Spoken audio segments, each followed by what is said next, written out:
네, 안녕하십니까. 제66차 성실평화통일 포럼 진행을 맡게 된 성실대학교 평화통일학원 전수미 교수입니다. 모두 반갑습니다.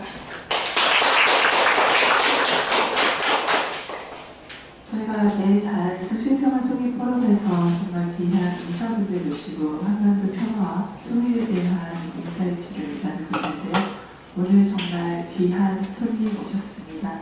여러분들 지금 자리에 함께하고 계신데요.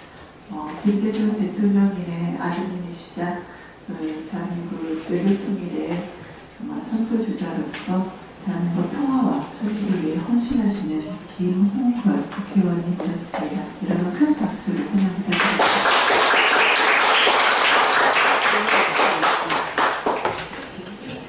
저희 성실평화통일연구원은 2014년에 구조되어서 그동안 정말 많은 한반도 평화와 통일에 대한 담론에 대한 장을 만들었습니다. 미성락 전 러시아 대사, 그리고 영국 콜리크루스 대사, 이스라엘 대사분들 등등 정말 각 분야의 최고 전문가분들을 모시고 말씀을 드렸는데요.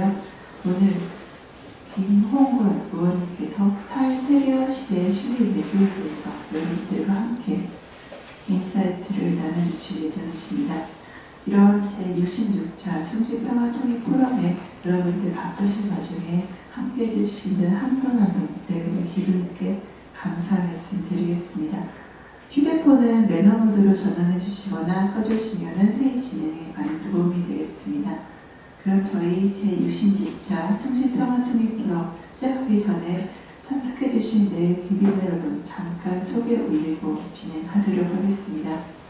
성실대학교의 마스코트이자 자랑이자 자부심이자 자긍심이시죠. 장범식 총장님 자리해 주셨습니다. 큰 박수 부탁드립니다.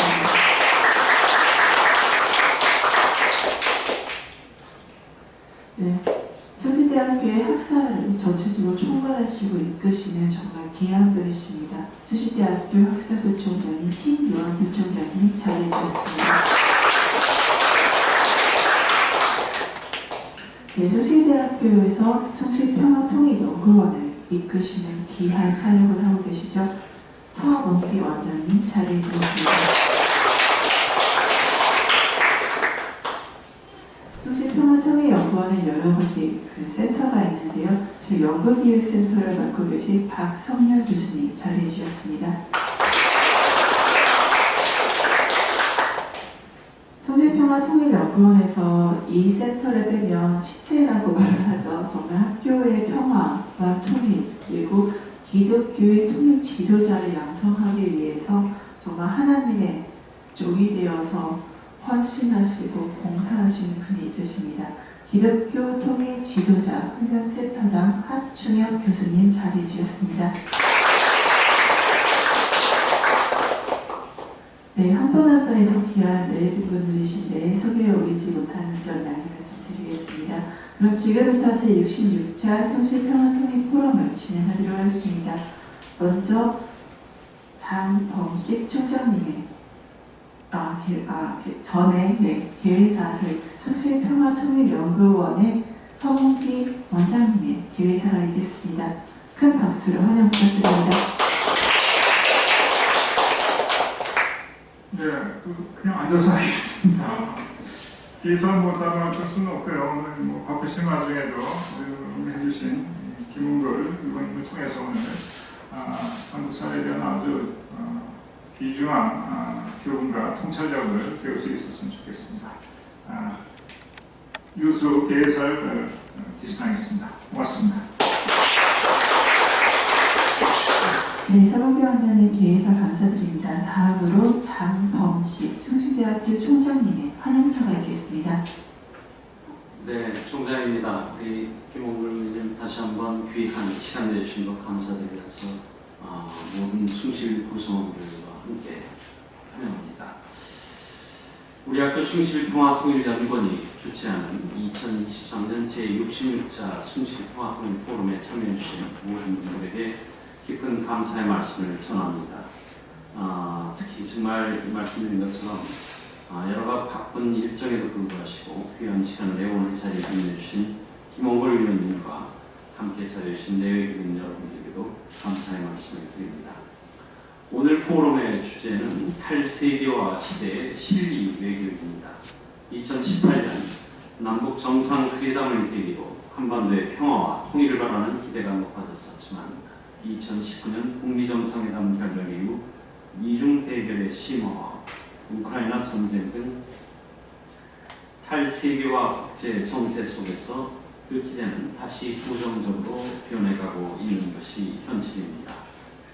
한반도 평화를 이뤄내기 위해서는 당사자인 남과 북, 양자 간의 노력도 중요하지만 한반도를 둘러싼 지정학적 리스크를 풀어가기 위한 관련 국가들과의 균형 있는 실리 외교 또한 중요합니다. 그래서 학자로서 그리고 정치인으로서 한반도의 평화 통일을 위해 힘써오신 김홍걸 의원님을 모시고 탈세계화 시대의 실리 외교에 대한 의원님의 고견을 듣고 함께 토론할 수 있는 기회를 갖게 되어 대단히 기쁘게 생각합니다. 오늘 이 자리가 세계화의 퇴조라는 엄중한 상황에서도 한반도의 평화를 이뤄낼 수 있는 실질적인 방안을 함께 모색할 수 있는 뜻깊은 자리가 되기를 소망합니다. 한반도 평화로 가는 길은 가깝지 않아 보이지만 평양에서 시작해 서울에 재건한 이산대학으로서의 정체성을 가진 저희 숭실대학교도 통일 한반도 이후를 준비하기 위한 교육과 연구를 꿋꿋이 수행하겠습니다. 감사합니다. 네, 총장님의 귀한 환영사 감사드립니다. 여기 그 대학생분들, 제 스태프분들 많은 정말 분들이 함께 해주셨는데요. 앞에서 사진 촬영한 다음에 토크 콘서트 진행하도록 하겠습니다. 네, 지금 탈세계화 시대의 실리 외교 주제로 저희가 토크 콘서트 진행하도록 하겠습니다. 여러분 큰 박수 부탁드립니다.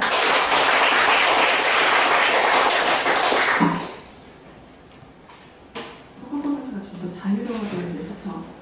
수시대학교 이번에 처음 오셨나요? 네.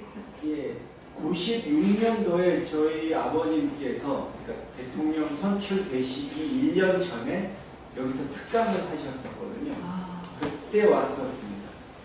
정말 오랜만에 온 거죠. 네, 아버님께서 저희 김대중 대통령님께서 강의를 하시고 지금 수시대학교에서 직접 의원님 본인께서 강의를 하시는데 소감이 좀 어떠세요? 오늘 시작하기 전에 한 말씀 드리자면 이제 숭실대 또 교수님들께서 저보다 어떤 학문적인 연구나 이 책에서 배운 지식 이쪽으로 당연히 저보다 한참 위이실 거니까 저는 이제 저희 아버님 덕분에 또 국회의원이라는 위치 때문에 만나게 된 분들이 있고 듣게 된 정보가 있고 하니까 그거 위주로 제 경험을 위주로 여러분들이 좀 흥미롭게 느끼실 수 있는 부분을 오늘 말씀드리려고 합니다. 네, 알겠습니다. 여러분 잘 아시지만 특히 외교안보 통일 분야는 우리가 학문적으로 연구하는 것도 중요하지만 실무에서 다양한 정치인들, 외교안보 분야 전문가들을 만나고 현장에서 느끼는 것들이 정말 그 어떤 학문적 보람보다 더 큰 어떤 의제를 제시하고 방향을 제시하는 게 아닌가 싶습니다. 그래서 저 개인적으로는 김홍걸 의원님께서 오늘 탈세계화 시대의 실리 외교 중심으로 말씀해 주시는 게 굉장히 뜻깊고 영광스럽지 않나라고 생각합니다. 바쁘신 와중에도 정말 귀한 시간 내주셔서 아버지 김대중 대통령에 이어서 저희 숭실대학교에서 귀한 강의를 해주신 김홍걸 의원님 여러분 미리 큰 박수 부탁드리겠습니다. 여러분들 그 국회에서 외교통일위원회 발언을 보시면 잘 아시고 누구보다도 김홍걸 의원님께서 아버지 김대중 대통령님께 정말 많은 것들을 사사를 받으시고 현장에 계셨고 지금도 현장의 현역 의원으로서 외교통일위원회 위원으로서 전문가로서 다양한 외교를 실리 외교를 펼치고 계십니다. 정말 요즘 한반도 정세에 대해서 많이 말이 많습니다. 뭐 눈떠보니 교전국이다. 아니면 중국과 러시아, 미국, 일본이 정세에 걱정스럽다. 우리 한국은 도대체 어떻게 해야 될까? 전쟁의 위험이 점점 올라가고 있는 게 아닐까? 그리고 우리는 어떻게 우리의 자주적이고 시민적인 외교 정책을 세워야 될까 여러 가지 고민 속에 살고 있는 것 같습니다. 실제로 저 개인적으로 강의했을 때 어느 한 학생이 그러더라고요. 이번에 러시아 우크라이나 사태가 발생하니까 교수님 눈떠보니 한국이 교정국이 되었어요. 이런 말을 하더라고요. 아마 우크라이나의 탄약을 지원하는 사례 때문에 그렇게 된 게 아닌가 싶은데요. 이건 어디까지나 제 개인적 의견이고 현장에서 최고의 전문가이시고 식견을 가지신 의원님께서는 지금 한반도 정세를 어떻게 보시는지 궁금합니다. 네, 뭐 다른 것 말씀하실 때 또 얘기가 나올 테니까 간단히 말씀드리자면 굉장히 불안하고 어떻게 보면 우리가 스스로 고립돼 가는 것이 아닌가. 그러니까 국제사회에서 뭔가 역할이 점점 없어져 가는 것이 아닌가 하는 느낌이 많이 들어요.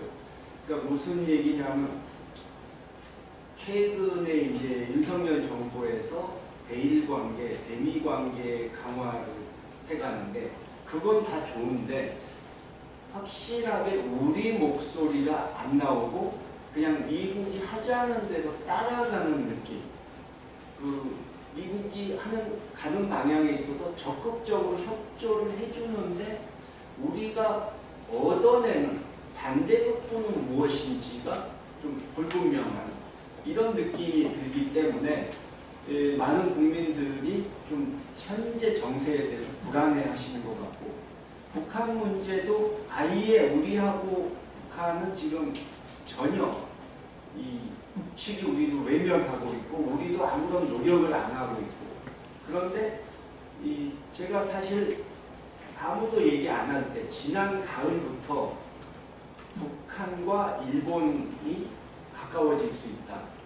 그들이 이 미국과 한국이 안 나서는 틈에 일본이 북한과 교섭을 해서 한반도 문제를 어떻게 보면 주도권을 우리에게서 가져가는 이런 상황이 벌어질 수 있다 경고를 했었거든요. 근데 그게 제가 괜히 한 말이 아니고 북측과 일본 측 움직임을 제가 직접 봤기 때문에 한 말입니다. 근데 최근에 보도가 났죠. 일본 기시다 총리가 북측과 만날 용이 있다 하고 다시 한번 얘기를 했고 지난 가을에 이어서 북측에서도 물론 무조건은 아니지만 조건부지만 못 만날 이유 없다 이런 식으로 화답을 했거든요. 근데 그게 저는 이미 그것을 예측하고 있었습니다. 왜냐하면 4월 달에 북측과 일본이 일본의 정부 인사는 아니고 민간이지만 사실상 일본 정계와 밀접하게 연결되어 있는 거물급이 북측과 만나서 대화를 했습니다. 지난 가을에 제가 일본 정치인들에게 미국이 지금 나서서 북한과 협상할 상황은 못 되고 남쪽은 아예 북쪽이 외면하고 있는데 그러면 이런 상황에서 북쪽을 관리는 해야 되니까 제대로 된 협상은 못하더라도 마구 이 위험한 방향으로 가지 못하도록 관리는 해야 되니까 미국이 일본 측이 나서는 거에 동의할 수도 있다. 또 일본은 그러면 이 북측과 거래해서 북측에게 경제적 도움을 주는 대신에 일본이 원하는 과거 납치자 문제의 일부 해결이라든가 이런 식으로 거래를 하게 되면 기시다 총리 입장에서는 과거에 북한에 대해서 강경한 입장을 취하던 아베 총리라는 시어머니가 사라졌기 때문에 편하게 자기가 원하는 수준까지만 물밑에서 협상을 해서 얻어낸다면 그것을 발표하고 자기의 외교적 성과로 삼을 수 있을 것이다. 이 말을 했었는데 지금 그것이 점점 현실이 돼가고 있습니다. 근데 저는 이런 상황이 한반도가 이 어떤 국지전이라든가 남북의 충돌 위협으로 가지 않는다면 그런 소극적인 평화의 측면에서는 다행한 일이라고 말할 수도 있는데, 문제는 길게 봤을 때 이 한반도 문제의 주도권을 일본에게 넘겨줄 수 있다는 겁니다. 그것의 위험성은 좀 이따가 추가로 또 말씀드리겠습니다. 네, 말씀 감사합니다. 다음 박사님 교수님 질문 혹시 있으실까요? 예.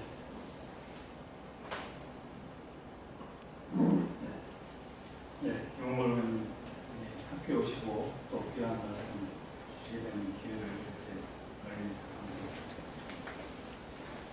의원님 지금 말씀하신 의외로 국일 관계가 개선됨으로써 단기적으로 표면적으로는 이제 동아시아 평화라는 그런 긍정적인 면도 있지만 어떻게 보면 이제 남북관계 한반도에 있어서 어떤 주도권을 우리가 행사할 수 있는 그런 모멘텀이 있어야 되는데 그런 측면에서 상당히 부정적이다 하는 말씀 동의하고, 그렇다면 많은 학자들이나 이제 남북관계 공부하는 사람들이 우려하는 것이 이렇게 이제 남북관계 경색이 장기화되고 또 남한 정부와 미국과 이렇게 굉장히 관계가 깊어지는 것은 어떤 면에서도 좋을 수가 있는데, 남북관계라는 측면에서는 하여튼 근래 몇십 년 내에서 가장 최악이다, 이런 또 평가가 있는 것도 사실인 것 같습니다. 그렇다면 의원님이 보실 때, 생각하실 때 남북관계를 어쨌든 이제 우리가 좀 이렇게 레버리지가 좀 있어야 되고 뭔가 이렇게 개입해서 또 주도하고 이런 계기가 있어야 되는데 그런 계기를 어떻게 하면 마련할 수 있을지, 그러니까 남북관계가 현재 굉장히 경색되어 있는데 어떻게 하면 그걸 좀 개선해 나갈 수 있을지, 그런 방안에 대해서 보기만큼 말씀해 주시면 좋겠습니다. 예, 결국 저는 야당이라서 문재인 정부 때는 다 잘했고 윤석열 정부는 다 못하고 있다, 이런 식으로 얘기하지 않습니다. 사실 어떻게 보면 문재인 정부가 2018년에 정말 한반도 평화를 만들어내고 한반도 문제 해결의 주도권을 잡을 수 있는 결정적인 기회에서 좀 더 과감하게, 좀 더 슬기롭게 대처를 못했기 때문에 이 상황이 오게 됐다는 이 문제 지적도 하고 있습니다.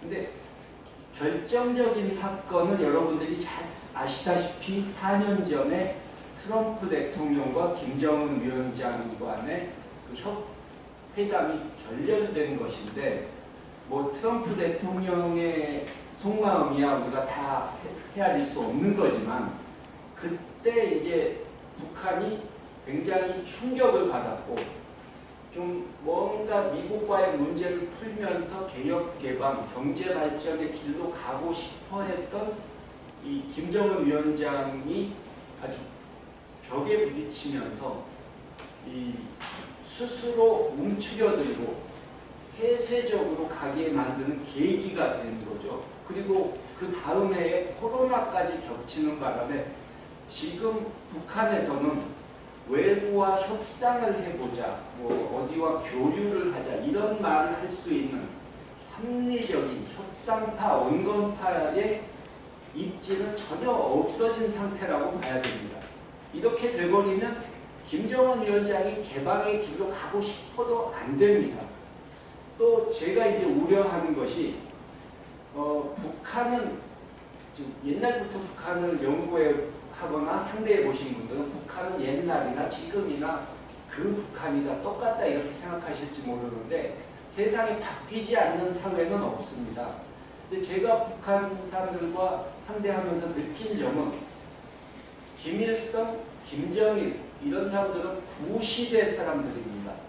그 사람들은 우리와 싸우고 여러 가지로 안 좋은 점도 있었지만 최소한 남쪽 사람들이 우리 동포니까, 민족이니까 그래도 외국인보다는 다르게 대우해야 한다.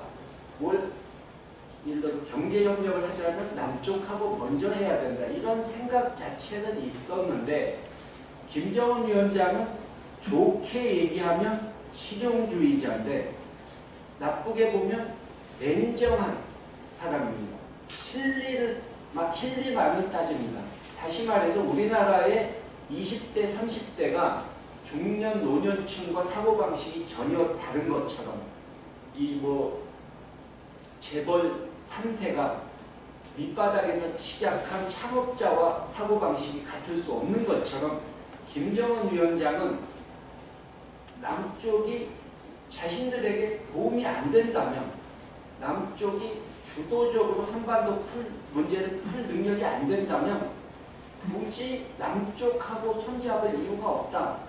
또 자기네들이 개방의 길로 간다고 가정을 했을 때, 제재가 풀린다고 가정을 했을 때 얼마든지 투자는 다른 나라에서 끌어올 수 있다.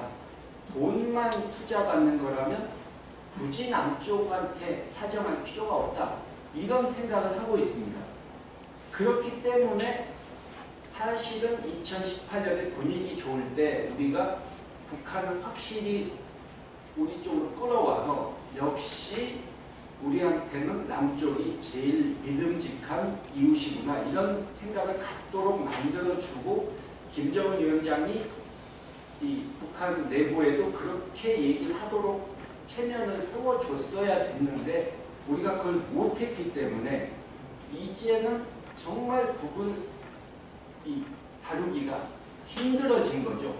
다시 말해서 북한이 필요로 하는 이런 조건을 우리가 맞춤형으로 보여줘가지고 역시 외국인들보다는 같은 민족이 낫구나, 우리하고 문화적으로 통하고 언어가 통하는 사람들하고 하는 게 낫구나 이런 생각을 들게 만들어야 하는 이런 좀 복잡한 공식을 풀어야 되는 상황이 왔다는 거죠. 근데 지금 현 정부가 과연 그런 것을 할 용의가 있을지 그 점이 굉장히 우려스럽고, 점점 이렇게 가게 되면 나중에 그러니까 물론 전쟁이라든가 어떤 군사 충돌이라든가 이런 거는 기본적으로 당연히 막아야 되는데, 만약에 북한이 개방이 되는 그 날이 오더라도 우리는 중국, 일본 이런 나라들에게 주도권을 넘겨주고 국경권 신세로 전락을 할 수 있다 하는 생각이고, 뭐 젊은 세대에서도 그렇게 말씀하시는 분들이 있고, 상당히 우리 사회에서 북한 사람들 뭐 골치 아픈 사람들인데 상대하지 말지, 그리고 거기다 뭐하러 우리도 우리도 여러 가지 힘든데 거기다 왜 물자를 퍼주나 이렇게 말씀하시는 분들 계시지만, 만약에 북한이 개방되고 북방 시대가 열렸는데 다른 나라가 가서 잔치 벌리고 주도권 가져가고 우리는 구경만 하는 신세가 온다면 그분들도 이거는 아닌데 하는 말씀을 하시지 않을까 그런 생각이 듭니다. 네, 대한 말씀 감사합니다. 질문, 차철 교수님 질문 있으신 부탁드립니다. 네,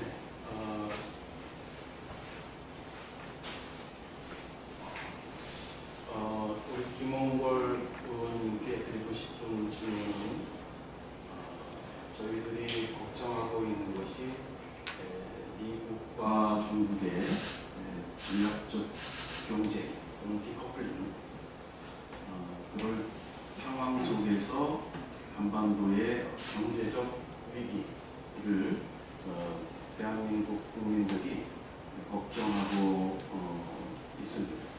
그래서 이 미국과 중국의 갈등 사이에 우리는 어떤 정책이나 태도를 취할 것인가.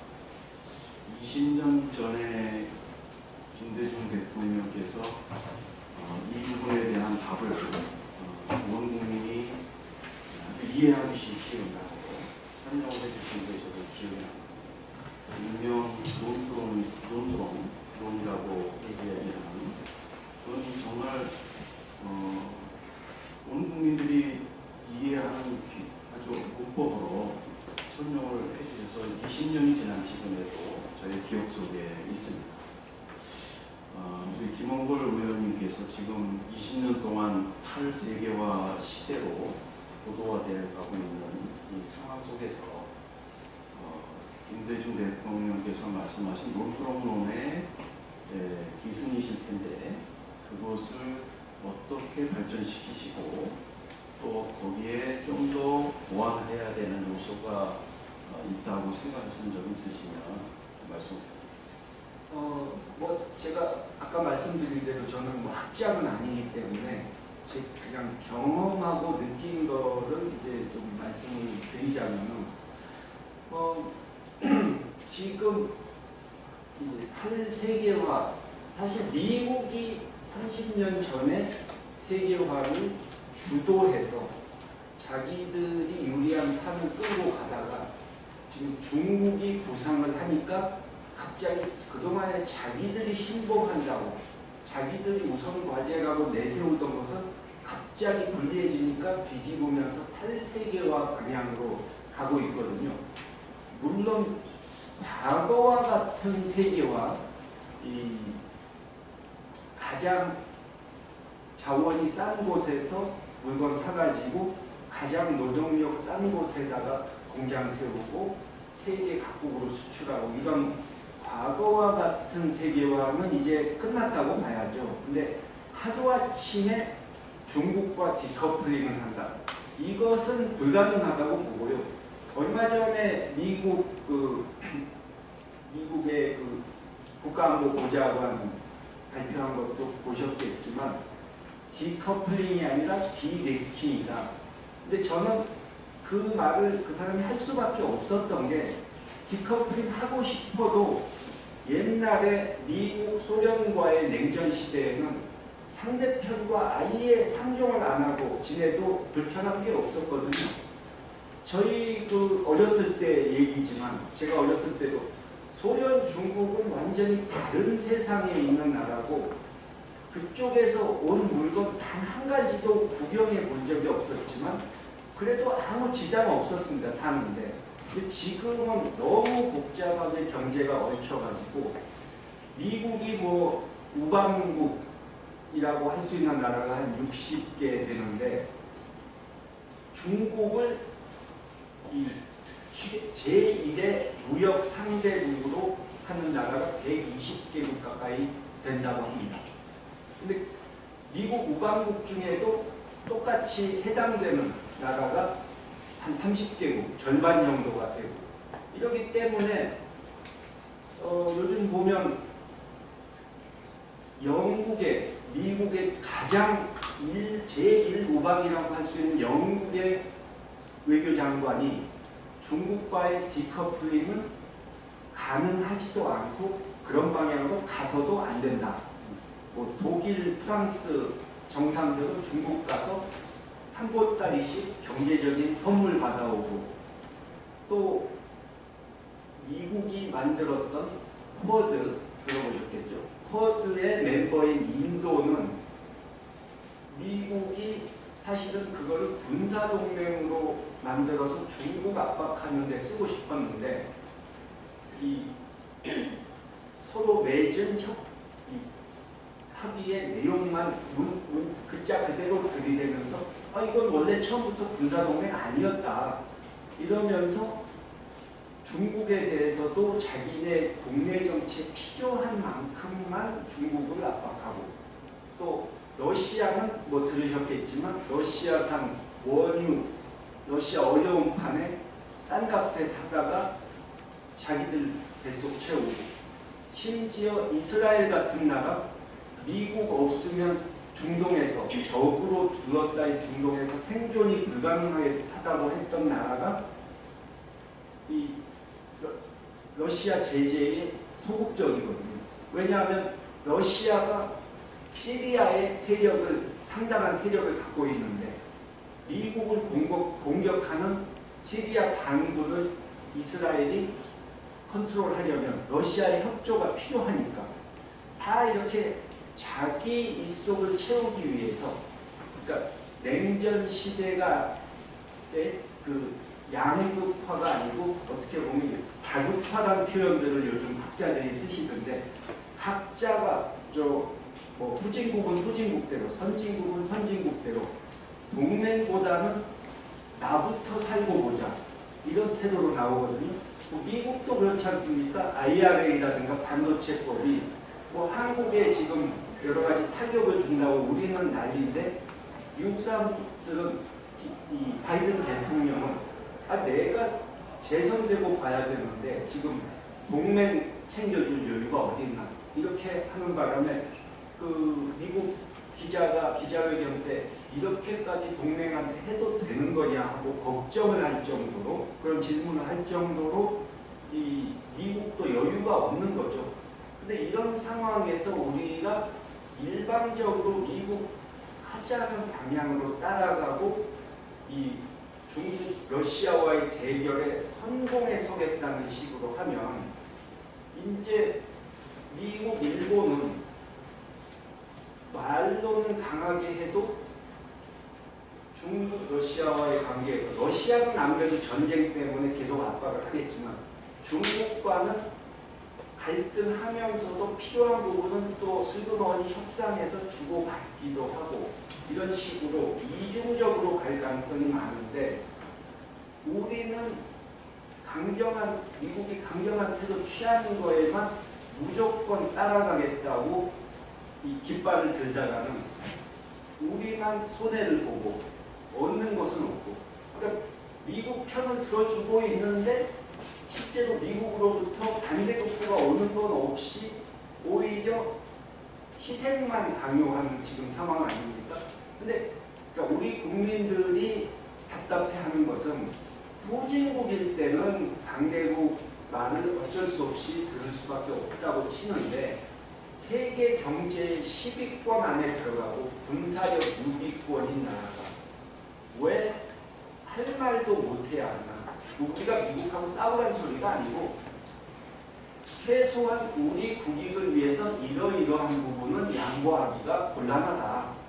이 말조차 못하는 그런 것을 보고 이제 외교적으로 과연 우리가 제대로 하고 있는 것이라는 것에 국민들이 불안함을 느끼는 것이죠.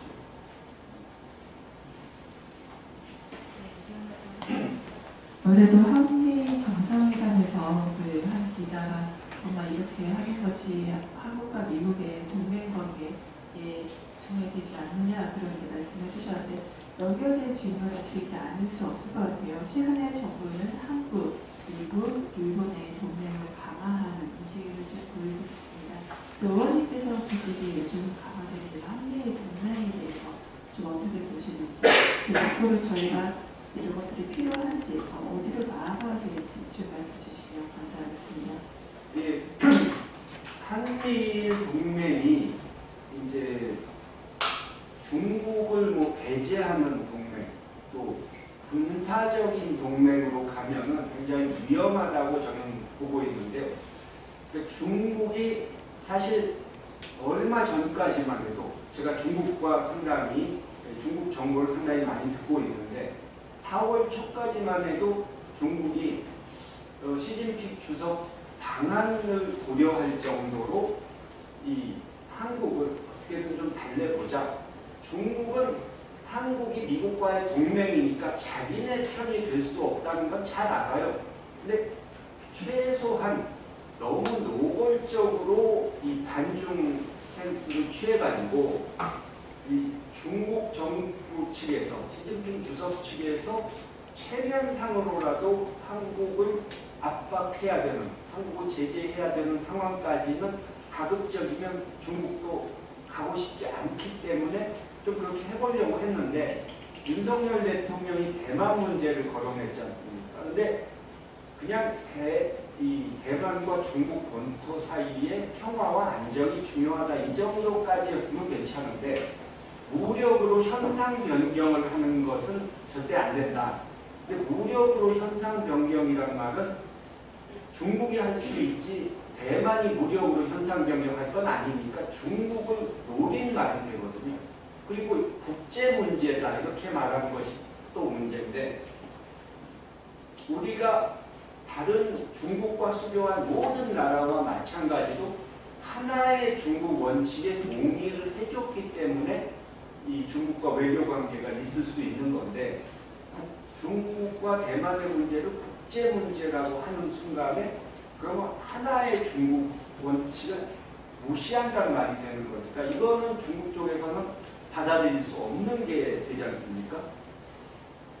그리고 이제 한미일 군사동맹을 취하게 되면 벌어지는 문제점이 북한도, 그러니까 지금 여러분들이 북한과 러시아 관계, 북한과 중국 관계에 대해서 정확히 아시는 분도 있고 안 그러신 분도 계시겠지만 사실은 북한과 중국 굉장히 사이 안 좋습니다. 근데 왜 북한이 죽지 않게 무너지지 않을 정도로는 중국이 도와주느냐? 북한이 무너지면 중국 스스로가 골치 아프기 때문에 어떤 상황이 벌어지고 어떤 혼란이 벌어질지 모르고 중국에 어떤 악영향이 있을지 모르기 때문에 또 북한 핵무기가 중국을 상대로 쓰여지는 일도 생길 수 있기 때문에 최소한 현상 유지는 하려고 드는 게 중국의 입장이고 북한은 저 사람들 뭐 도와준다고 생색내면서 맨날 죽지 않을 정도만 찔끔찔끔 도와준다. 그리고 걸핏하면 미국 눈치 와가지고 우리를 압박한다. 이러면서 굉장히 불신을 하고 있어요. 그러니까 아마 대북 교류 좀 해보신 분들 중에 북한이 중국산을 욕하는 거 못 들어본 분들이 별로 없을 겁니다. 러시아와는 그렇게 사이가 나쁘다고는 할 수 없지만 러시아가 북한에 해줄 수 있는 게 그리 많지가 않아요.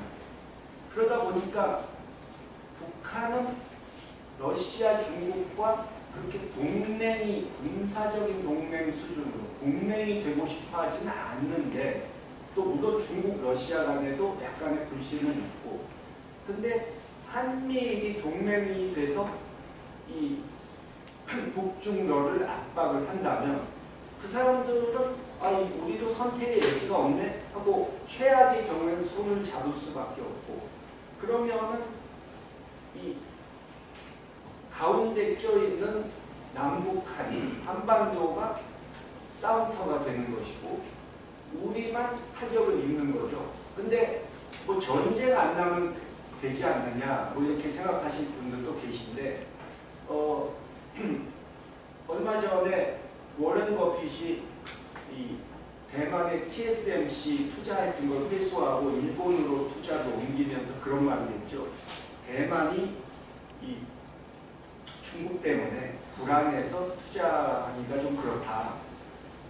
우리에게도 그런 상황이 올 수 있는 겁니다. 지금도 뭐 코리아 디스카운트 얘기하는데 전에 무슨 연구소에서 주한미군 주둔의 가치가 뭐 300조다 이런 말을 한 적이 있어요. 근데 경제적 효과란 건 뭐 계산하기 나름이긴 하지만 그거를 뒤집어서 얘기하자면 한반도 평화가 오고 안정이 되면 그만큼 우리가 이익을 볼 수 있다는 뜻이거든요.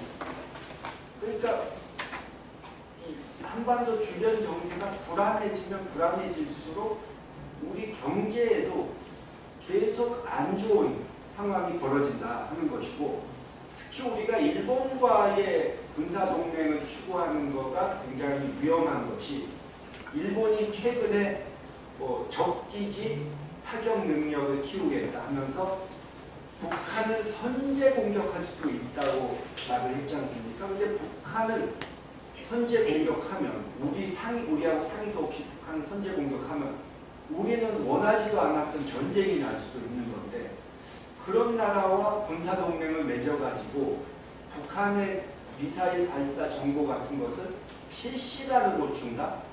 말이 되는 얘기냐 이거죠. 특히 일본은 아직도 독도를 자기 땅이라고 주장하고 있는데 영토 분쟁이 있다고 말하고 있는데 이 세계에서 세계적으로 영토 분쟁이 있는 나라에게 그런 민감한 군사 정보를 그냥 아무 대가 없이 주는 나라가 과연 있느냐? 없죠. 그런 점을 생각할 때 이 한미일 군사동맹은 여러 가지로 위험하게 되고 북한 핵 문제만 다루기에도 골치가 아픈데 중국과 러시아까지 우리의 잠재적인 적으로 끌어들인다. 이거는 우리 안보를 더 위태롭게 만드는 위험한 행위라고 저는 생각합니다. 네, 말씀 감사합니다. 한미일 동맹 강화 우측에 대해서 정말 날카롭고 통찰력을 분석해 주셨습니다. 많은 것들을 생각하게 하는 그런 말씀 아니실까 싶습니다. 다음에 박세현 교수님 부탁드립니다. 네. 한반도 시간에 국제정세와 관련해서 우리가 나아갈 방향에 대해서 국민께서 경험을 저는 조금 이제 시각을 국내 쪽으로 돌려서 사실은 국내 이제 진보와 보수라고 하는 진영 논리가 상당히 사회를 지배하면서 그거를 무리하는 여론이 높습니다. 해방 이후에 이렇게까지 요즘처럼 사사건건 진보 혹은 보수와의 부딪히는 시기가 있었느냐 그런 이야기도 있습니다.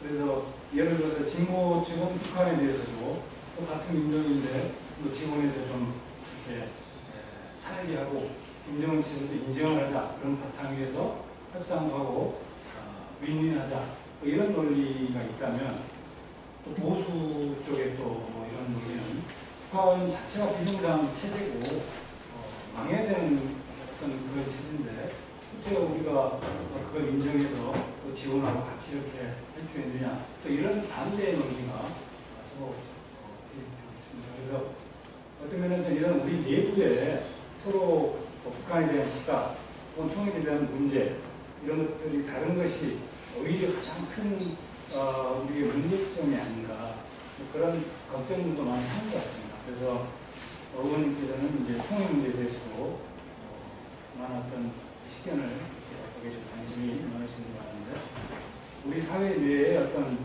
이런 내부 분열이라고 할까 진보 보수 대표되는 그런 현상에 대해서 어떻게 생각하시는지 그리고 이거를 어떻게 하면 우리가 조금 해소해서 통합 방향으로 나갈지 그런 점에 관해서 한번 말씀해 주시겠습니다. 예, 뭐 저는 이 진보 보수 어떤 이념에 치우치지 않고 좀 타고난 합리주의자고 모든 문제는 객관적으로 합리적으로 판단해서 실용적인 해법을 내야 된다 하는 생각을 항상 하는 사람입니다. 그렇기 때문에 우리 편 주장만 일방적으로 할 게 아니라 상대는 왜 과연 저렇게 나오는 걸까 하는 것을 이해를 해가면서 역지사지 상대편이 입장이 돼서 이 좀 문제를 고민해야 제대로 된 해법이 나온다고 보는데요. 그러니까 저는 아까 말씀드렸지만 북한도 이미 변해버렸기 때문에 옛날에 그 감상적인 통일론 그냥 같은 민족이니까 함께 해야지 이런 얘기는 해봐야 우리 남측 사회에서도 안 통하고 북한에게도 안 통한다. 그러나 실용적으로 우리의 이익을 위해서 조금 전에 말씀드린 그런 이유 때문에 우리의 이익을 위해서 이 한반도 문제를 최소한 안정적으로 하루아침에 비핵화를 시키고 하루아침에 남북이 활발하게 교류하고 뭐 통일이 되고 이런 상황은 만들 수 없지만 최소한 북이 핵을 가졌더라도 그걸 가지고 이 상대를 위협하고 위험한 행동을 하고 긴장을 조절시키고 이거는 못할 수준으로 좀 관리는 해야 된다 하는 것이고요. 그러니까 우리가 뭐 북한에 지원하자 이런 것이 이 퍼주기 차원 같은 동포니까 그 사람한테 도와야지 이게 아니고 저는 그런 얘기를 몇 년 전부터 했습니다. 그러니까 미국이 불가역적 비핵화를 원한다면 북한은 불가역적 경제 성장의 길로 가게 만들어야 한다. 그러니까 무슨 소리냐면 이 트럼프 대통령의 처음 이 시도가 성공했다면 지금쯤 북한에서 철도라든가 도로라든가 인프라 건설을 한국뿐이 아닌 국제 컨소시엄이 들어가서 그거를 아마 공사를 벌이고 있었을 겁니다. 그러면은 북한 측도 자기네 나라가 발전되는 게 눈에 보이고 돈이 쏟아져 들어오는 게 눈에 보이는데 뭐하러 이 핵을 꺼내들고 남을 위협하겠습니까? 저 사람들은 가진 게 없고 지금 코너에 몰려있기 때문에 내세울 수단이 핵밖에 없으니까 그걸 휘두르면서 싸납게 나오는 거거든요. 그러니까 이 채찍만 쓰지 말고 당근도 써가면서 협상을 하자는 것이지 북한 사람 편드는 게 이게 아니라는 거죠. 제가 아까 자주적인 외교, 균형 외교 이 부분을 말씀드렸는데 제가 느끼는 부분이 2년 전에 멕시코에 가서 멕시코 주 멕시코 한국 대사관 국정감사를 하는데 멕시코 대사한테서 현지 상황을 얘기를 들었어요. 근데 들어보니까 멕시코가 생각보다 경제가 괜찮더라고요. 근데 그 이유가 미국과 접경한 지역에 외국 기업들이 와서 공장을 짓고 그걸로 이제 미국에다 수출하면 무관세니까 그 덕을 굉장히 보고 있더라고요. 근데 제가 이제 궁금해서 질문을 했어요. 아니 근데 미국 덕으로 사는 사람들이 미국 정부가 그 불법 이민 문제 또 마약 문제 이거 좀 해결하라고 멕시코 정부 압박해도 저 사람들 말도 안 듣고 할 테면 해봐라는 식으로 나오는데 어떻게 그럴 수 있습니까? 했더니 그 대사님 대답이 아주 간단하더라고요. 저 사람들한테는 북한이 없잖아요. 이러시더라고요. 한마디로 우리는 북한이라는 일종의 국제사회의 불량 국가로 보여지는 그런 족쇄를 옆에 달고 있기 때문에 경제에서도 손해보고 외교에서도 손해보고 여러 가지로 골치 아픈 거거든요. 섬나라로 육지로는 어디 가지도 못하고. 근데 북한을 정말 외면하고 골치 아픈 존재니까 상대하지 말자 이랬으면 좋겠는데 바로 옆에 붙어있는 나라하고는 그럴 수가 없는 거 아닙니까? 그러니까 어떻게든 우리의 필요에 의해서 우리의 이익을 위해서 북한을 위해서가 아니고 우리의 이익을 위해서라도 상황을 안정시키고 조금이라도 개선시키려는 노력을 해야지 북한 욕만 하고 북한을 비난한다고 해결되는 것은 아무것도 없다는 얘기입니다. 그리고 우리가 아까 말씀드린 걸 좀 덧붙이자면 제가 이제 새로운 얘기를 들은 게 몇 달 전에 모길 대사님을 만났는데 한국에 와 계신 그분이 그러더라고요. 한국 사람들은 너무 스스로를 낮게 보는 것 같다. 그래서 무슨 소리가 했더니 한국 사람들이 지정학적으로 강대국에 둘러싸인 우리의 어떻게 보면 지정학적 저주를 얘기하면서 고래 싸움에 새우등이 터진다 이렇게 표현하는데 자기가 보기에는 한국은 새우가 아니다. 이 큰 고래까지는 못 될지 몰라도 작은 새우가 아닌 힘 있는 돌고래 수준은 되는데 왜 한국 사람들은 스스로를 그렇게 낮게 보고 자신 있게 국제사회에서 이 의견을 얘기하지 못하는지 자기는 잘 이해가 안 간다. 이런 말씀을 하시더라고요. 네, 저 오늘 아마 특방에서 지금 다음 말씀을 들어 제 기억이 났는데 우리가 고래 싸움을 새우가 아니라 힘있는 돌고래라 정말 꼭 희망을 가지지 않을 수 없어서 감사합니다.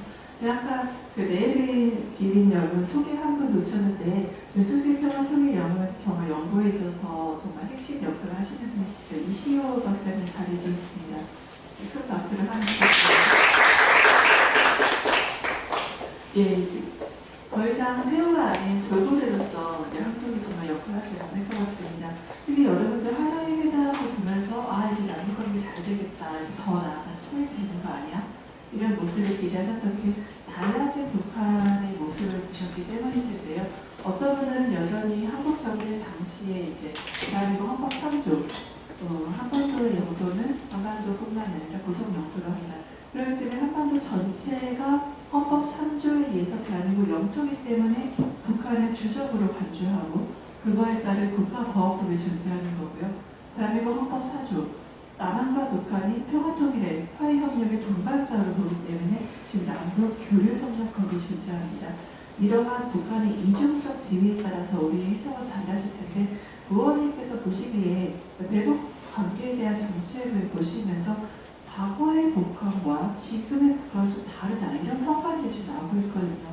그러면 어떻게 북한이 좀 달라졌을까? 실제 달라졌다면 이 달라진 북한에 대해서는 우리 대한민국이 어떻게 대응해야 될까요? 예, 좀 전에 일부 설명을 드렸기 때문에 이것은 짧게 말씀드리겠습니다. 그러니까 사실 이 좀 어떻게 보면 우리로서는 이해가 안 가는 측면도 있는데 우리는 북미 관계가 잘 풀리도록 옆에서 열심히 도왔죠. 근데 그때 결정적인 실수가 뭔가 우리가 독자적으로 금강산 관광 재개가 됐든 개성공단 재개가 됐든 뭔가 하나는 최소한 북한에 쥐어줘가지고 남쪽하고도 교류하니까 생기는 것이 있구나 하는 북한 사람들이 그런 생각을 갖게 하고 김정은 위원장 체면은 살려줬어야 되는데 그걸 못하니까 2019년 이제 트럼프 김정은 회담 2달 전에 김정은 위원장이 신년사를 할 때 그 말을 했습니다. 조건 없이 대가 없이 금강산 개성을 열겠다. 그 말은 아니 몇 달을 기다렸는데 왜 이거 소식이 없느냐. 제발 내 체면 좀 살려달라.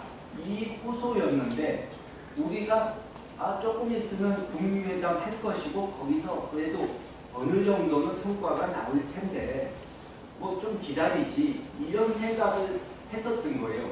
근데 사실 그때 우리가 금강산 정도는 개성은 좀 복잡하니까 금강산 정도는 그냥 풀어도 그 유엔 제재에도 안 걸립니다. 관광은.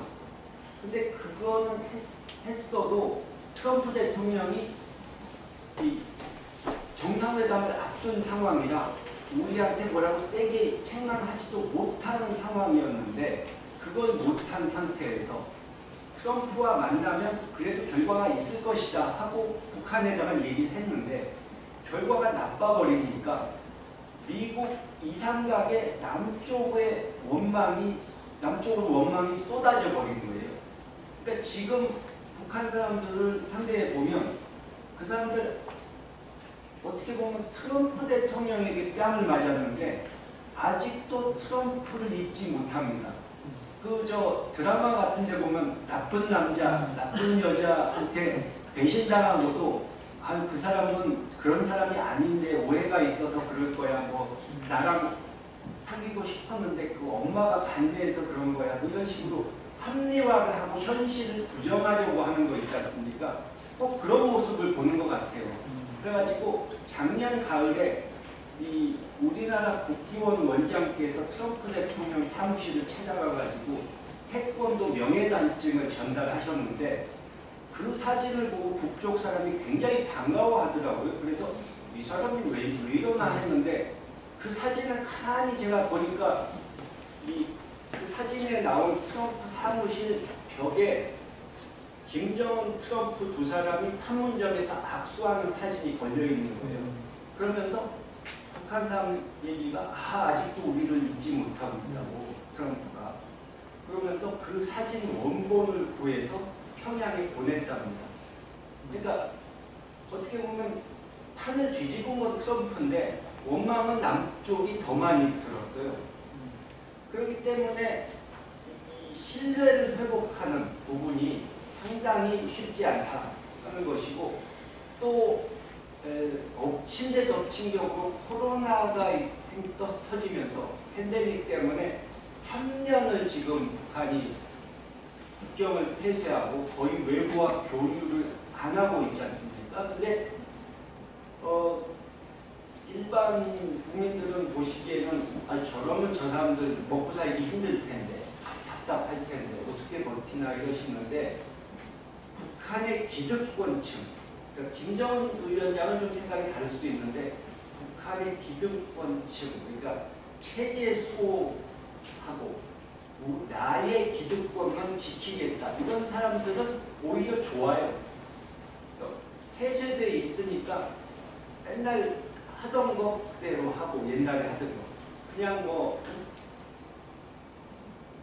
우리 장군님 백두혈통 별싸움이 이런 쓸데없는 구호나 외치고 이러면은 되니까, 그런 사람들이 거의 이 중요한 포스트를 다 장악하고 계속 이 코로나 팬데믹이 가라앉지 않는데도 문 여는 것을 반대하고 있어요. 근데 그런 사람들에게만 둘러싸여 있기 때문에 김정은 위원장도 이 상황이 답답하지만 어떻게 하질 못하고 있는 겁니다. 그러니까 이럴 때일수록 우리 남측이나 미국이나 이런 데서 좀 손을 내밀어서 그 사람들 체면을 살려주면서 협상장에 나올 수 있게 해야 된다 이거죠. 조건 없이 협상하자, 말은 그럴듯한데 저 사람들은 한번 트럼프 대통령에게 당했기 때문에 조건 없이 협상하자는 얘기는 나갔다가 실패할 수도 있다는 소리잖아요.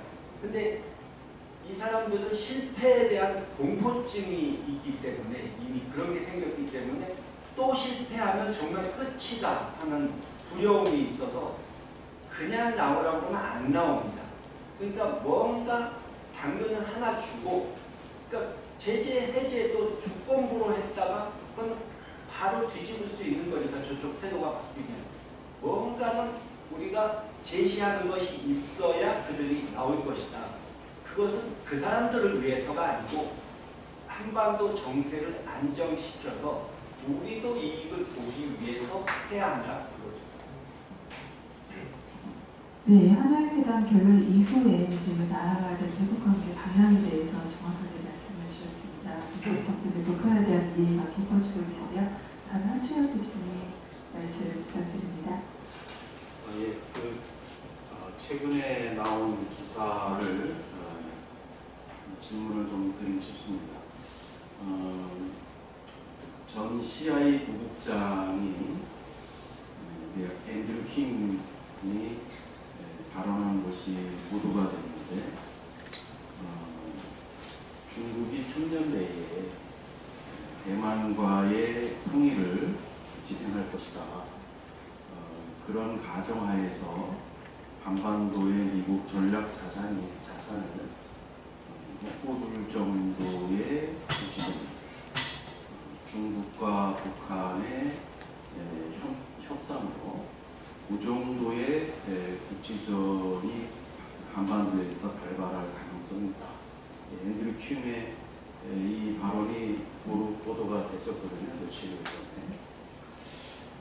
그래서 우리 북한 내부를 들여보는 학자 중에 한 분은 김정일 시대와 비교해서 김정은 시대 11년 동안 정치적 내부성은 상당히 강화된 걸로 분석하고, 경제적 내부성은 다소 취약해진 걸로 분석을 하는 그런 학자의 의견을 기초로 해서 볼 때, 중국과 러시아와 중앙아시아의 경제적 인프라를 북한은 이제 경제의 내부성 취약성을 보완하기 위한 그런 필요성이 있는 상태라고 분석하고 있었는데, 이런 앤드류 킴의 보도가 같이 나오면서 정말 그러한 일이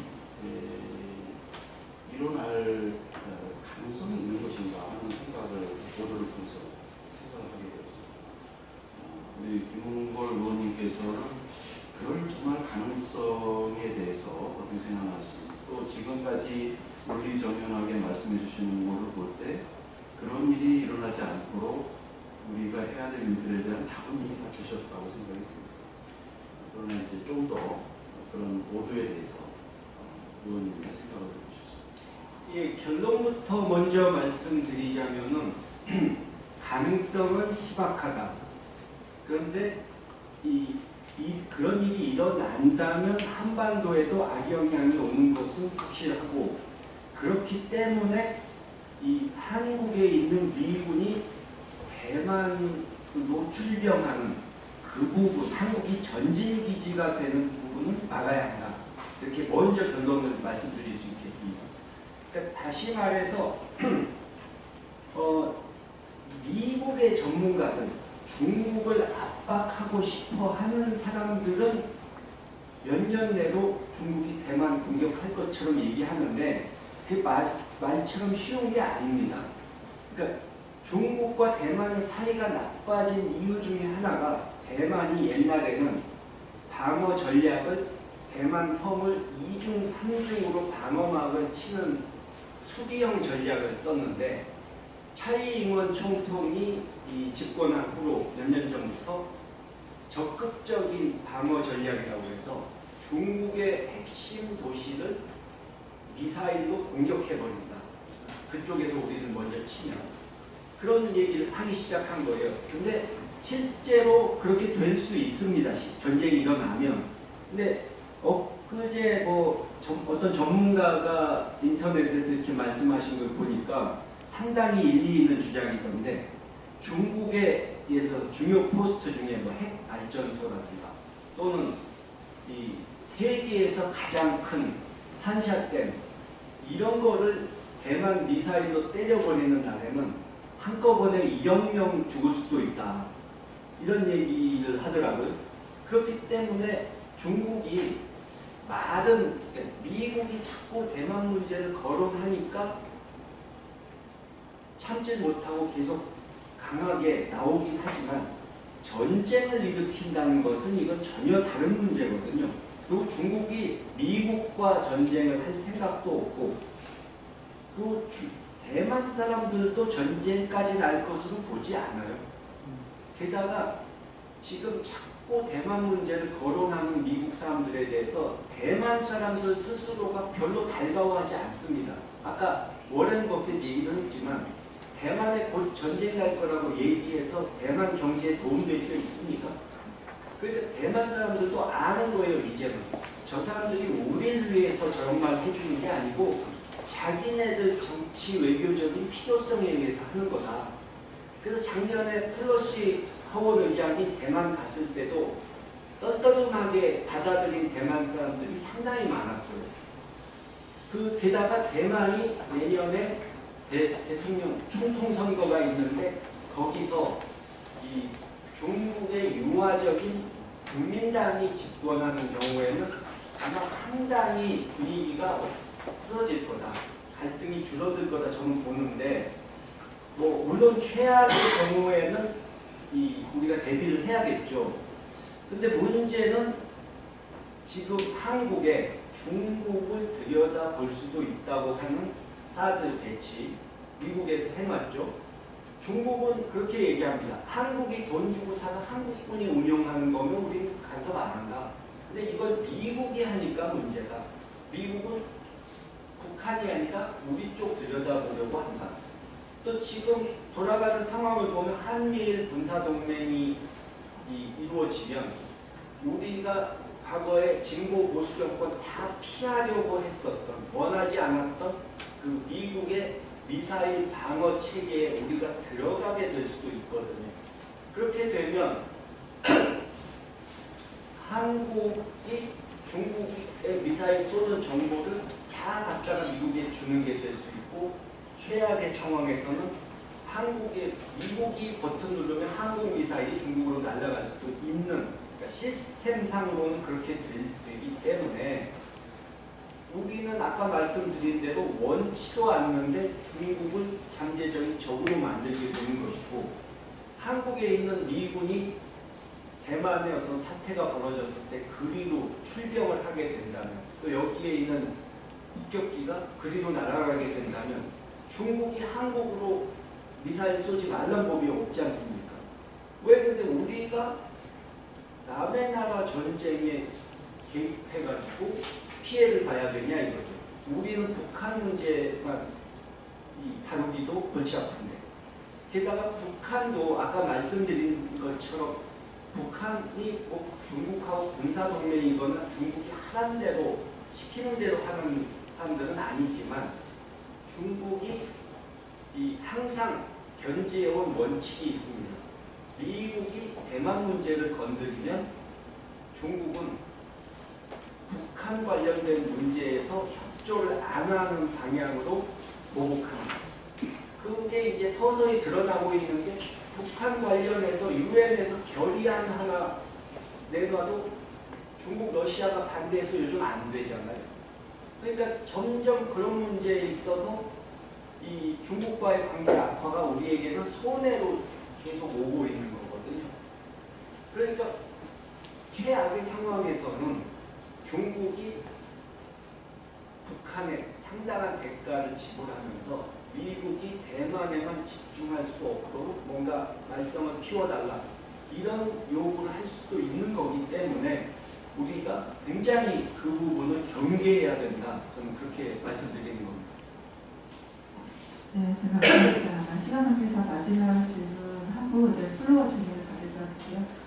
어떤 분들이 이런 말씀하십니다. 지금 신냉전 시대인가, 이런 질문도 있는데, 물론 이 신냉전 시대인지 여부부터 이제 진단을 해봐야 될 것 같아요. 그 다음으로는 지금 윤석열 정부가 같이 외교를 하고 있고, 거기에 따라서 미국과 일본에 대한 외교 정책을 펼치고 있습니다. 특히 이제 대일 관계에 있어서 급진적인 개선을 한다는 움직임, 특히 강제동원 해법에 대한 제3자 변제안 등을 비롯해서 미국과 일본의 그 정책에 대한 기준적인 모습들을 보여주고 있고, 가치 외교라는 이름으로 행해지고 있는데, 이 전반적인 것들에 대해서 어떻게 보시는지, 또 저희가 어떻게 대응을 해야 될지 궁금합니다. 예, 지금이 신냉전 시대냐, 이제 미국의 강경파들은 그렇게 몰아가고 싶어 하는데요. 중국은 전혀 미국과 지금 현재 상황에서 대결할 생각이 없습니다. 한마디로 지금은 힘이 부족하기 때문에 미국과 정면 충돌해봐야 이길 수 없다는 걸 잘 알고 있고, 자기네는 왜 패권 다툼하고 할 생각이 없는데 자꾸 미국이 저러는지 모르겠다, 이런 식으로 중국은 나오고 있습니다. 근데 냉전 시대, 옛날 아까 말씀드렸지만 옛날의 냉전 시대는 이 세계가 두 쪽으로 갈라지고 일부 국가들만, 이 아프리카, 중동 뭐 이렇게 해서 아시아의 일부 국가들만 비동맹이라고 해서 중립적인 위치에서 이 행동을 했는데,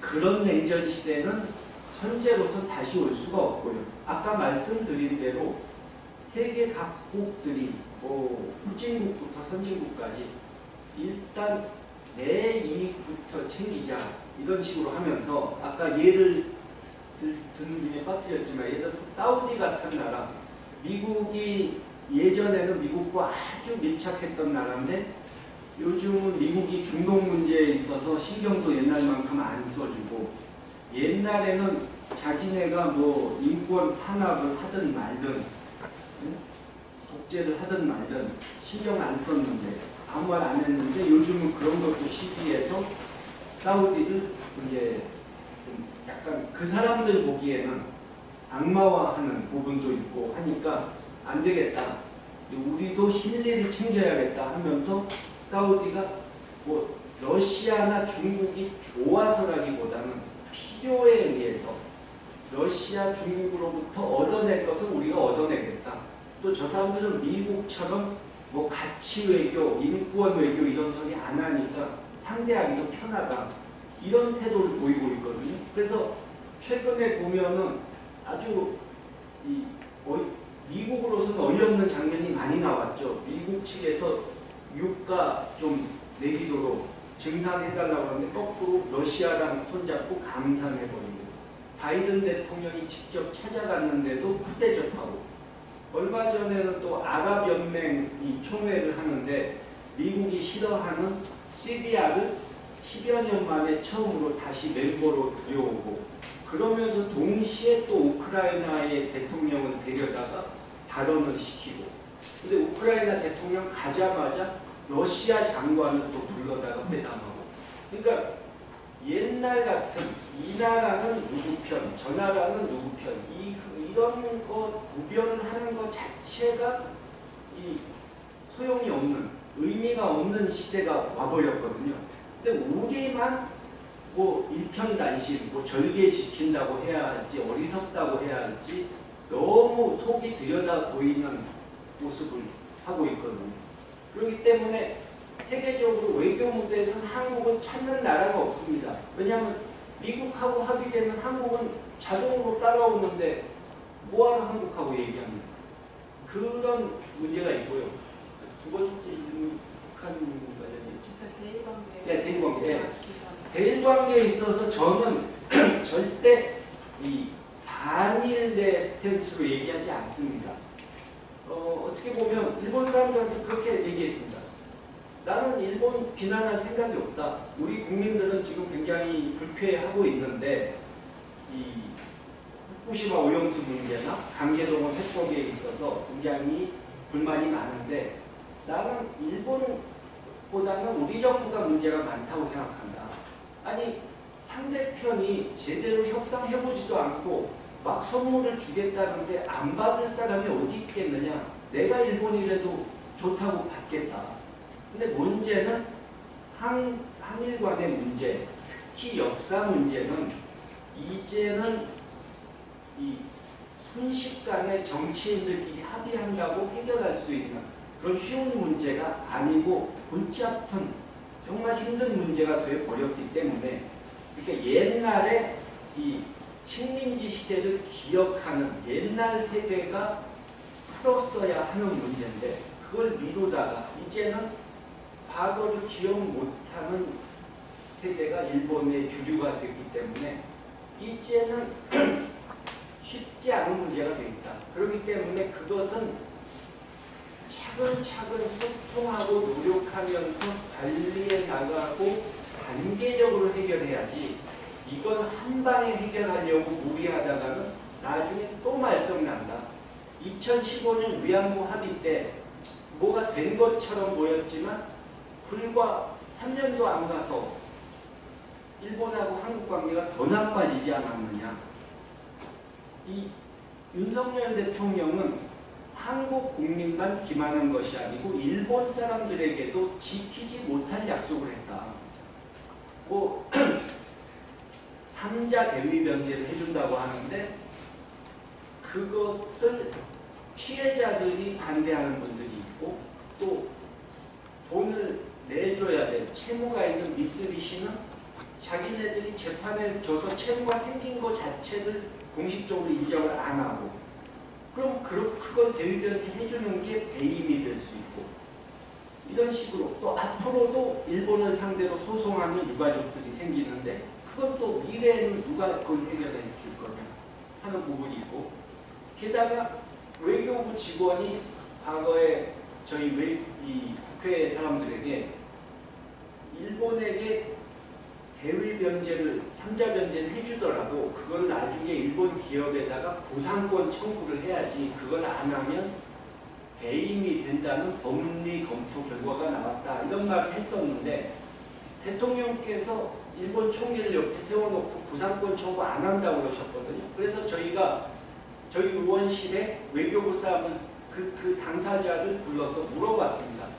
당신 얘기한 거하고 대통령 말씀하고 틀린데 어떻게 된 거냐? 누구 말이 맞는 거냐? 했더니 그 사람이 법리적 검토에서는 분명히 배임이 맞습니다. 그러더라고요. 그러면서 그런데 대통령께서 하신 말씀은 정치적인 해법으로 이걸 풀어나가는 것이기 때문에 나중에 잘 일본과 관계가 좋아지면 이 구상권 청구를 할 필요가 없는 상황이 올 것을 생각하고 말씀하신 것 같습니다. 이러던데 이거는 뭐 나무 밑에서 열매가 떨어질 때까지 기다리겠다는 얘기고 지금 윤 대통령의 임기가 4년을 끝난 후에는 과연 어떻게 할 거냐 이겁니다. 그러니까 결국 또 해법이 아니라 이게 이 시한폭탄을 또 만들어 놓은 셈이다. 결국은 이런 식으로는 해결이 안 된다 하는 점을 저는 일본 사람들에게 얘기를 했고요. 마침 제가 이 일본을 며칠 전에 다녀왔는데 저희 아버님 김대중 대통령과 일본의 오부치 총리가 25년 전에 김대중 오부치 선언으로 한일 관계를 정말 그때 획기적으로 개선시킨 그 회담을 기념하는 것인데, 문제는 제가 가봤더니 와세다 대학에서 한 100여 명 이렇게 청중들이 모였는데 절반 이상은 한국 사람 같고, 이 오부치 총리의 딸인 오부치 유코 의원은 한국 쪽과 관련된 행사는 자기 아버지 그게 있음에도 불구하고 거의 나타나지 않아요. 한 대여섯 번 행사하면 한 번 얼굴 비출까 말까. 또 스가 전 총리가 일본 측 의원연맹 회장인데 그 자리에 안 나오고 이 바로 밑에 부회장 하는 분이 와서 축사만 하고 가고, 일본 측 의원은 일본에서 열린 행사인데 한국 의원은 대여섯 명 가서 처음부터 끝까지 자리를 지켰는데, 일본 의원들은 토론자로 온 사람 2명 외에는 없더라고요. 그러니까 무슨 얘기냐? 일본에서의 분위기는 정치인들이 한국과 잘 지내는 모습을 국민들에게 보여줬을 때 자기가 정치적으로 얻을 게 없다고 보는 거예요. 그렇기 때문에 이 지난번 정상회담으로 혐한 분위기, 반한 분위기는 좀 가라앉았을지 모르지만 아직도 한일 관계 개선까지는 아주 먼 길이 남아있다, 이렇게 저는 봅니다. 네, 현장의 분위기까지 정말 생생하게 전달 주셨는데요. 저희 투거 콘서트 여기까지 하고 혹시 홀로그램에서 김원권 떡석 때 직접 뵙고 질문할 수 있는 기회는 여러분들 없을 것 같습니다. 그래서 자유롭게 좀 질문을 주시면 감사하겠습니다. 앞에 있는 마이크 켜시고 본인 소개해 주시고 질문해 주시면 감사하겠습니다. 네, 안녕하십니까. 정치외교학과 재학 중인 정승재입니다. 이 의원님께서 말씀해 주신 대로 북한이 최근 들어 우리나라를 외면하고 있는 모습을 보이는데, 이 외면을 하는 것이 우리나라로부터 실리적으로 얻을 것이 없다라는 판단도 있었겠지만, 제가 몇몇 언론 보도를 통해서 본 바로는 북한이 바라는 것이 실리적인 것과 더불어서 체제의 확실한 보장을 바라고 있는데, 우리나라가 그것을 보장해줄 능력이 없다고 본다, 이런 얘기도 있었는데, 우리나라가 북한의 체제를 확실히 보장해주기 위해서 제시할 카드는 있는지 그것을 알고 싶습니다.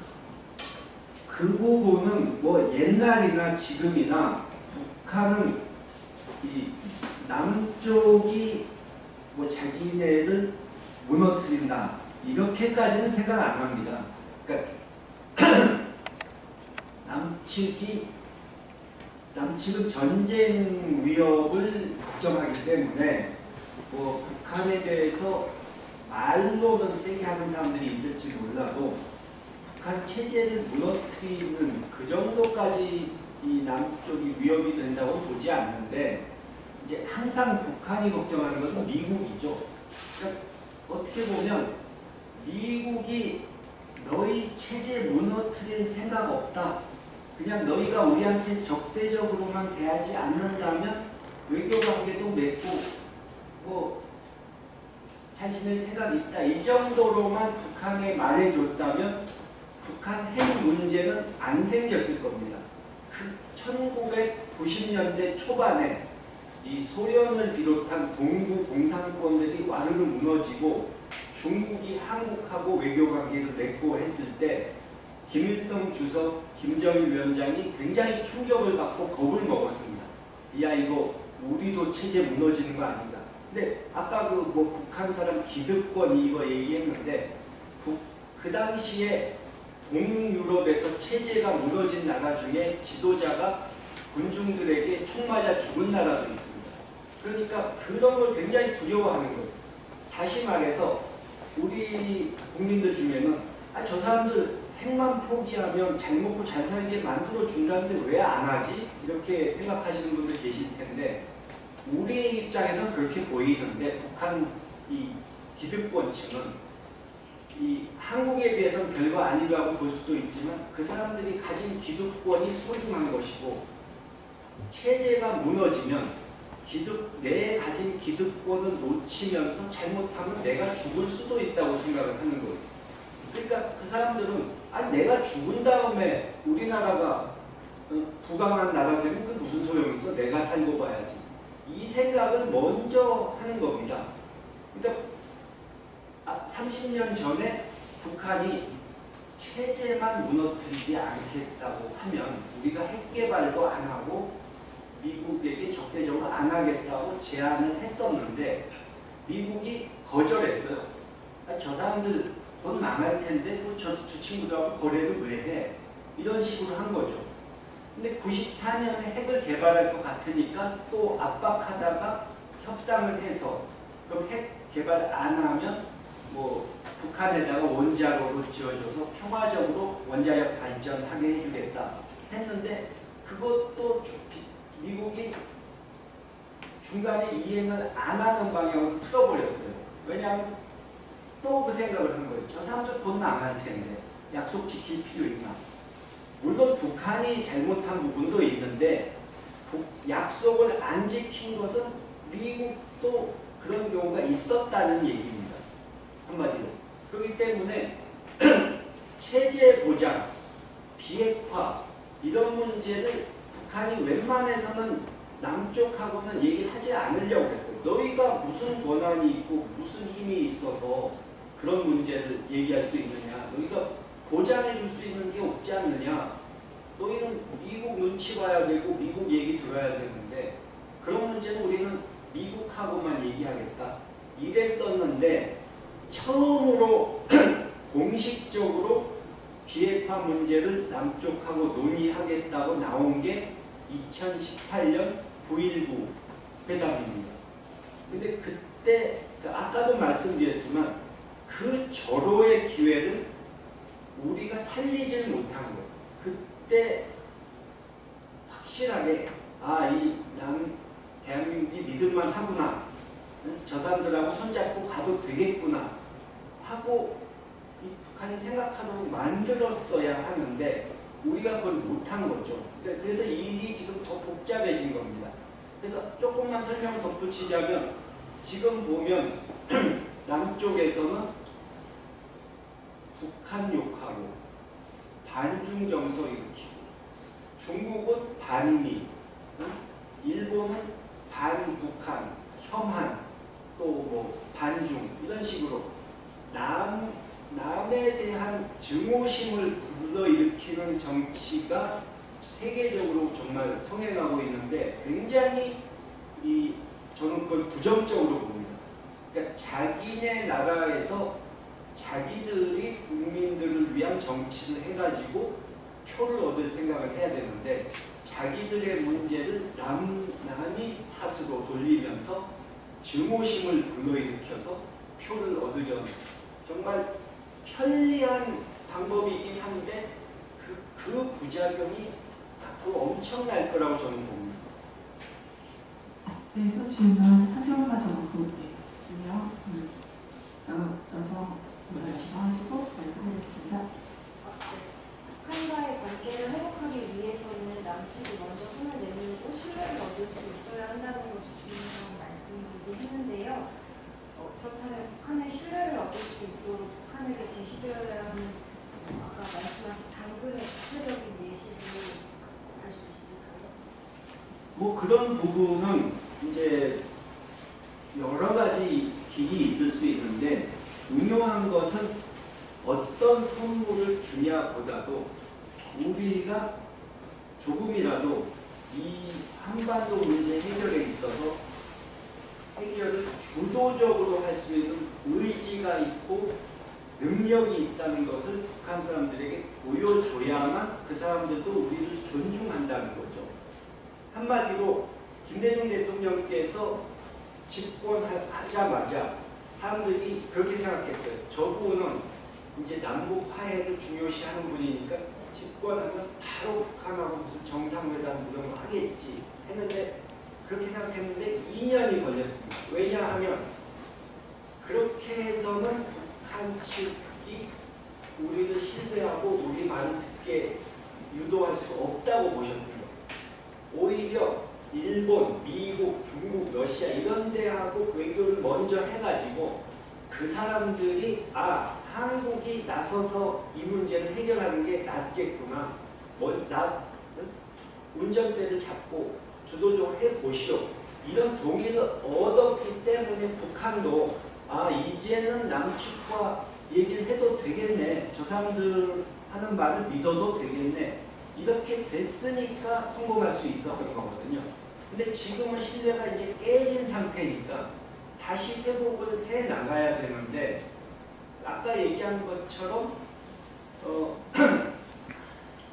북한 측이 그러니까 이게 북한 측의 입장에서 생각을 해야 되기 때문에 우리가 지금 뭘 줘야 한다 이런 얘기를 단정적으로 할 수는 없지만 북한 측이 필요로 하는 것을 파악해가지고 일단 그거 하나는 조건 없이 줄 테니까 한번 나와 봐라 이 협상장에. 그러니까 그 사람들한테 굴복한다거나 일방적으로 그 사람들 편든다고 생각하면 안 된다는 거죠. 우리가 훨씬 더 가진 게 많고 여유 있는 입장이니까 저쪽은 정말 지금 바닥까지 간 상황 아닙니까? 그러니까 어떻게 보면 굶주리고 싸나운 맹수가 돼버렸는데 그 사람들에게 먹을 것을 주면서 좀 달래놓고 그 다음에 협상을 하자 하는 얘기죠. 그러니까 뭔가 좀 우리가 아량을 보여주고 여유를 보여주어야 그쪽도 나올 수 있지, 협상장이 나올 수 있지 않느냐. 우리보다 훨씬 여러모로 어려운 입장입니다. 예, 마지막 질문 들어왔습니다. 자기소개해 주시고 질문 부탁드립니다. 조국시 대학과에 재학 중인 선우라고 합니다. 실리의료 중심의 대한민국의 대전략이 필요하다는 강의 인상 있게 잘 들었는데요. 관련해서 질문을 하나 드리고 싶은 것이 한미일 동맹 강화, 그러니까 보다 미국과의 동맹을 강화함으로써 한국이 반대급으로 얻은 국익이 조금 부족하다는 지적을 해주셨는데 저는 크게 두 가지 정도는 있다라고 생각을 합니다. 먼저 이제 중국의 반도체 불기를 억제함으로써 전략자이라고 볼 수 있는 반도체 산업에서 한국이 우위를 가질 수 있었고, 그리고 남중국해 분쟁이라든지 대만 침공들의 문제를 억제함으로써, 그러니까 억제로 밀림으로써 충분히 그때 발생할 수 있는 해상무역 분쟁이라든지 아니면 한국이 거기에 연루되는 문제를 억제하는 큰 두 가지 시기는 있었다라고 생각을 하는데 이 부분에 대해서는 어떻게 생각하시는지, 그리고 이제는 안보는 미국, 경제는 중국과 같은 방법론이 자금의 국제 정세 속에서는 불가능한 방법론이 되어버린 것은 아닌가 하는 궁금점도 있는데요. 이러한 부분에 대해서 질문드리고 싶습니다. 예, 그 반도체 부분은 1년으로 보면 지금 말씀하신 게 맞습니다.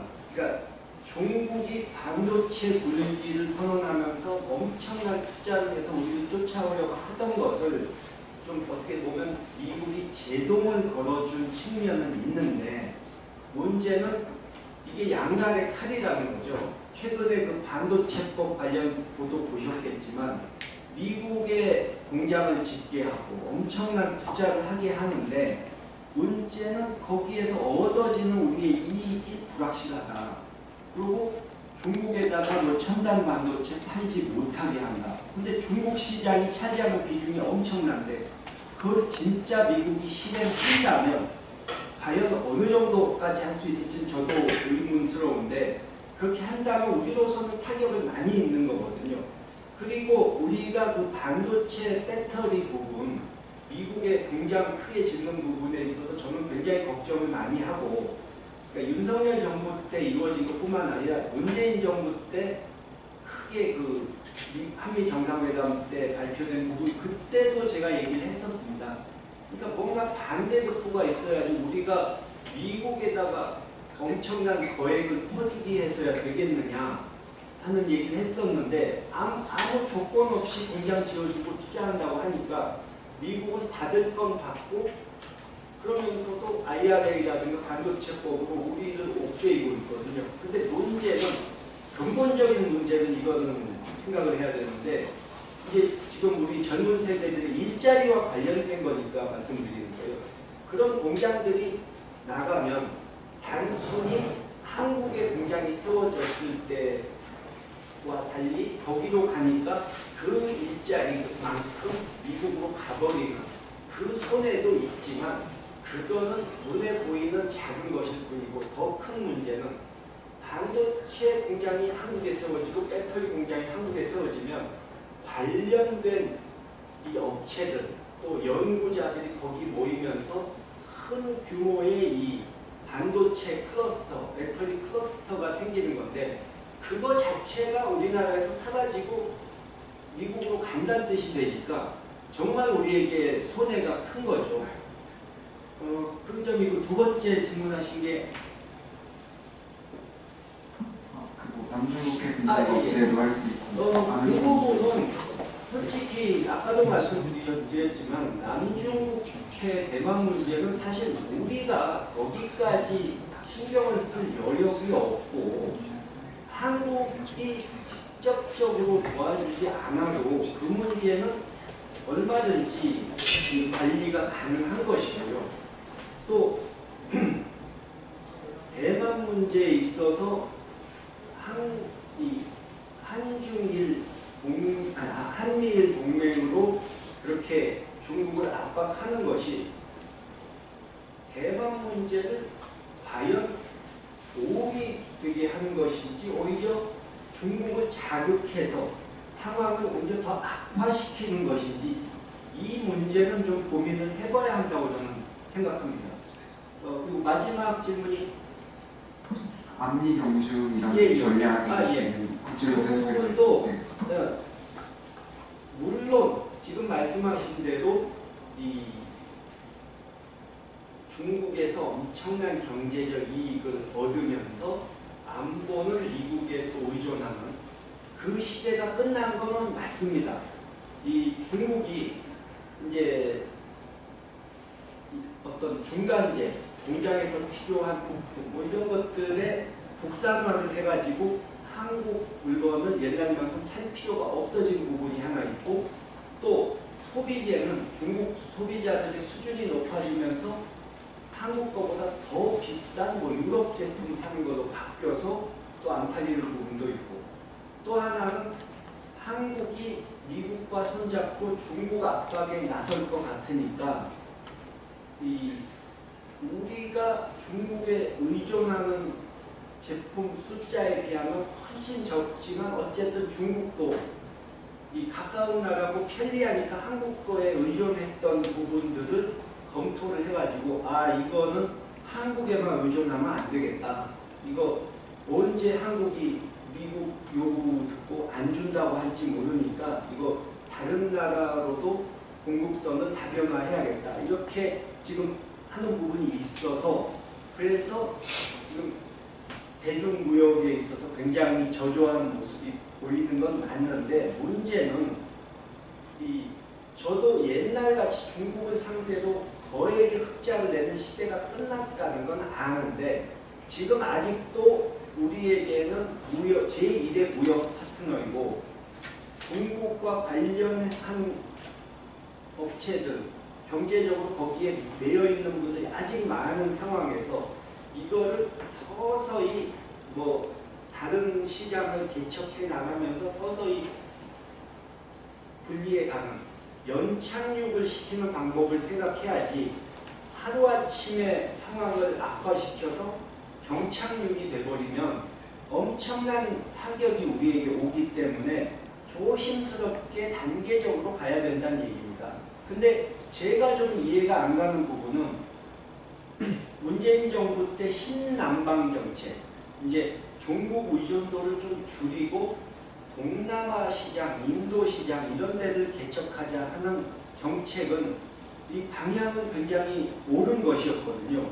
그러니까 그런 것은 정권이 바뀌었어도 이어나갔어야 하는데 뭐 전 정권에서 하던 거라 마음에 안 들면 이름 바꾸면 되잖아요. 근데 그거를 거의 백지화시키다시피 하는 것은 제가 보기에는 현명치 못하다. 어떻게든 그러니까 디커플링을 하더라도 안 하는 척하면서 서서히 충격을 줄여가면서 하는 것이 현명한 자세다. 저는 그렇게 봅니다. 네, 장시간 동안 탈세대 시대 신뢰 외교를 주제로 귀한 평가를 해주신 김원걸 의원님께 여러분 큰 박수 부탁드립니다.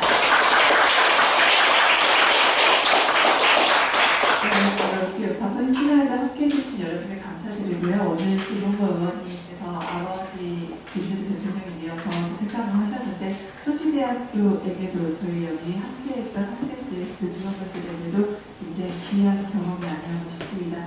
전체 66자 성실평화통일 포럼을 마치겠습니다. 감사합니다.